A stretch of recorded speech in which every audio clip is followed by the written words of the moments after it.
A short review regarding Firefly Mobile Intense Style. Pakita ko sa inyo kung anong features ng smart mobile na nito. So dito, ang octa-core processor running on 1.3 GHz, 64-bit, and meron mo siyang GPU processor Mali T710 MP3 at 700 MHz. Kung maglalaro kayo high definition games, approve na po kasi may 3 GB RAM po siya at meron siyang battery power na 3,500 mAh at mabilis po siyang i-charge. Wala ko kayong magiging problema. LTE powered na rin ito.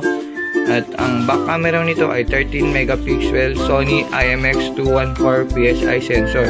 Sa harapan naman po 8 megapixels with PSI image sensor, dual hyper high power rear flash.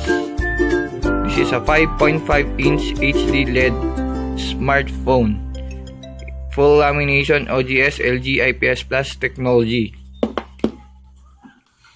This is the phone. This is the picture of my wife. I will show you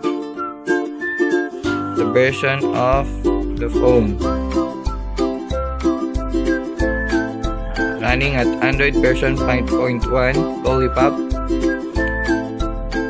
You can see there is the RAM, which is 3 GB, and the built-in memory is 32 GB plus and extendable up to 128 GB. I'm using Next launcher because the stock launcher is not good as for now, and this is very smooth launcher and very responsive. Wala pa siyang games kasi high-end games yung mga nilalaro namin eh. So I will pause na lang later.